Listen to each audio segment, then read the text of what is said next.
Good morning, guys. We're going to pick up from where we left off yesterday, and that was at the slide, the attack on Pearl Harbor. So we discussed yesterday kind of the start of the war, a few of the opening battles, which battles tend to be pretty long, but with the Battle of Britain, which is basically an air battle above this country of Britain, and ended up ruining lots of buildings and killing lots of civilians because of bombs being dropped.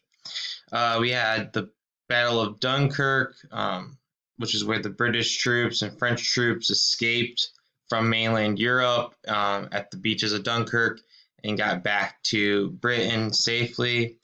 We also saw or went over Hitler's movement into Soviet Union in the battles of Stalingrad and Operation Barbarossa. So we went through different battles. We're going to continue on. Pearl Harbor happens about halfway through the war.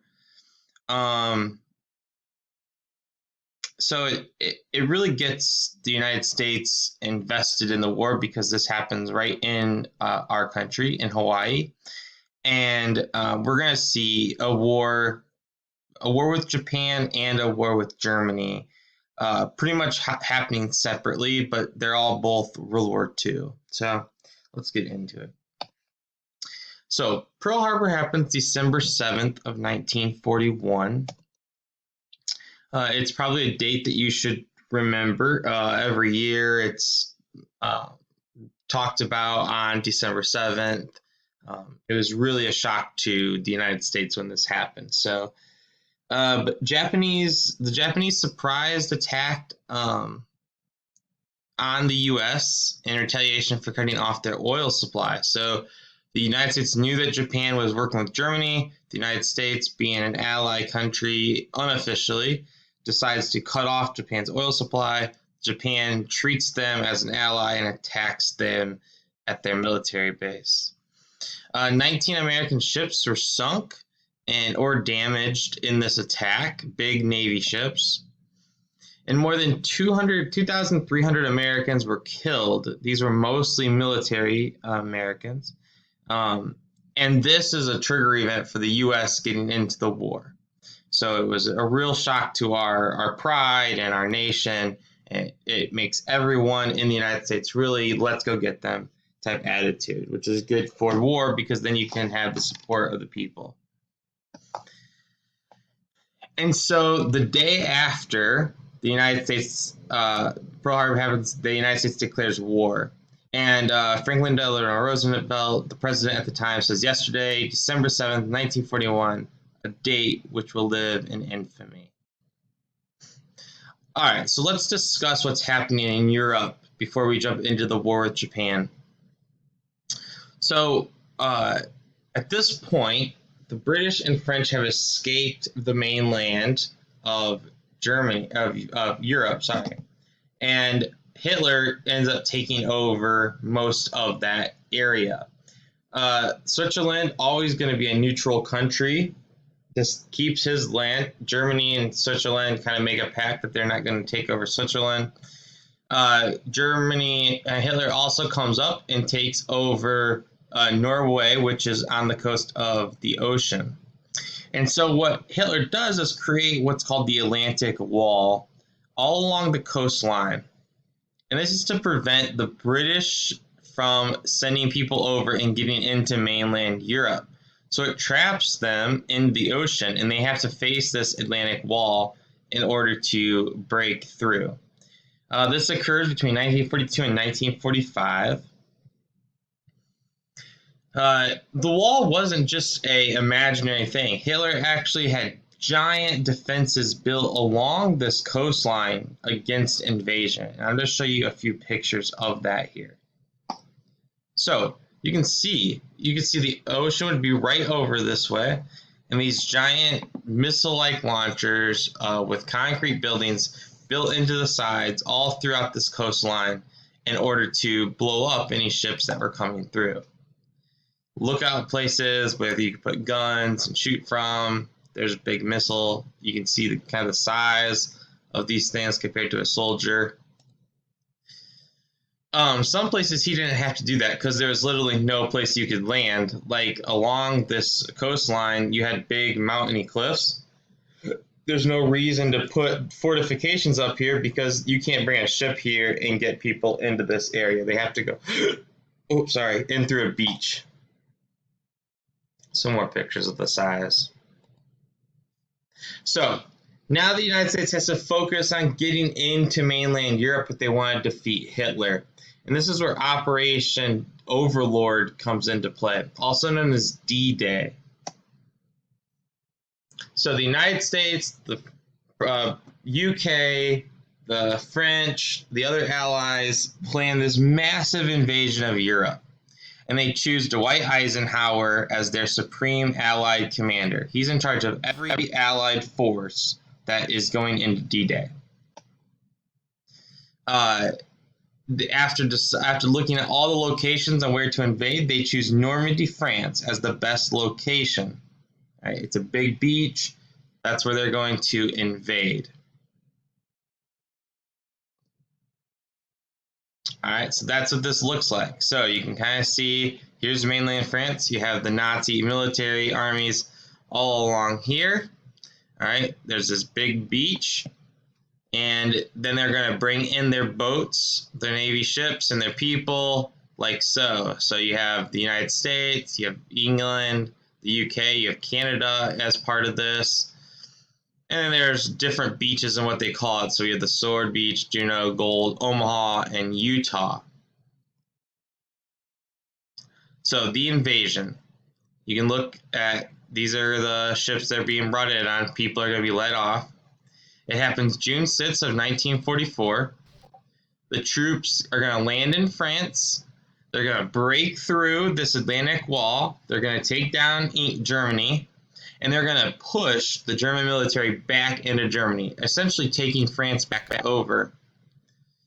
It is the largest land and sea attack in history. So it's a big deal. It's talked about in movies and any World War II kind of hot point topic thing is going to have D-Day as part of it. Huge mission.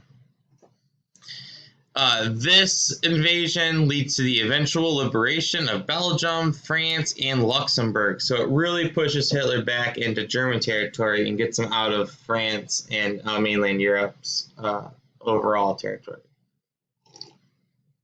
And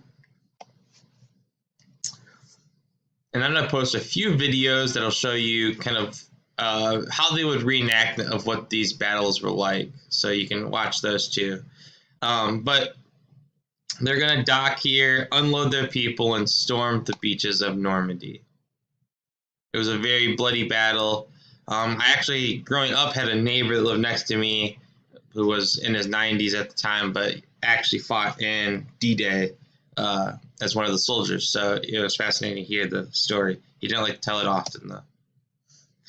So there's a picture of kind of the landing. You see, look at the massive number of equipment and people that are being dropped off on the beaches of Normandy. So the liberation of Europe. Allied soldiers push into Paris and they free France. The Soviet army is going to close in on Germany from the east. So it's going to push them from the other side of the Europe. And then the U.S. and British forces come from the west. So it really it pushes Germany together and gets them centered, corners them into their own country, where they will be taken out by all the allies. And so lots of celebrations for the liberation of France. France got their country back, and it's all good stuff here. Charles de Gaulle was the leader that stayed strong French nationalist, but he had to go to England to stay alive. That's the Vive de Gaulle, meaning, long live Charles de Gaulle. They were celebrating him. Soldiers having a drink. So the Battle of Berlin begins in 1845. This is the last battle of the war in Germany, at least.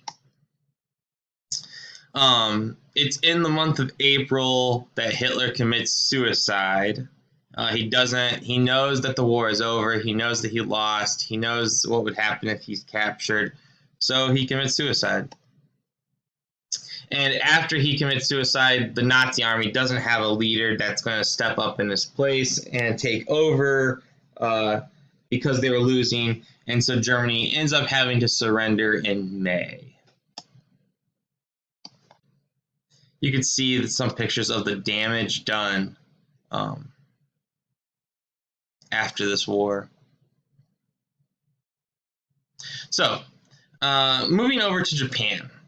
Really, Japan attacks Hawaii at Pearl Harbor, bringing massive damage to the United States, like a sucker punch to the gut. The United States tries to battle back. They have lots of difficulty because they're not used to the terrain in that part of the world. It's very tropical. It's very islandy. They just don't have the right setup. They're strong, but Japan knows it better, and so it gives Japan the early advantage. The Battle of Midway is sort of the turning point then. It was an air battle, as most of these were. June 4th of 1942, Japan targets Midway, all right, which was a United States Navy yard, to get the whole U.S. fleet to the island. They want to draw every American fleet to the island to bomb them. However, the U.S. attacks on the Japanese aircraft carriers was successful. So the U.S. had intelligence that this was happening and planned before it. So they attacked the Japanese aircraft carriers before they actually got to the island. This was the turning point in the Pacific War. It kind of looked up from here. You can see some pictures of the pilots. There's some of your Navy battleships. Here's the Battle of Guadalcanal. This was between August of 1942 and February of 1943. Allies attacked Japanese air base in the Solomon Islands. All right, the battle turned into a savage struggle and ended with more than 24,000 dead. All right, mostly due to disease, but also, you're attacking their home base, so it becomes an issue with they know where to hide, they know how to get you, and you have to kind of work through that. And then we had the Battle of Iwo Jima and Okinawa. These were February and June of 1945. This is when we had to do the close fighting on the small islands to get to Japan. Extremely high casualties on both sides. It was really all-out war. So that's the famous picture of Iwo Jima, where the United States makes it to the top of the hill and plants the flag in, claiming victory. And then the war with Japan ends with the atomic bomb. So we have the atomic bomb gets dropped on Hiroshima and Nagasaki.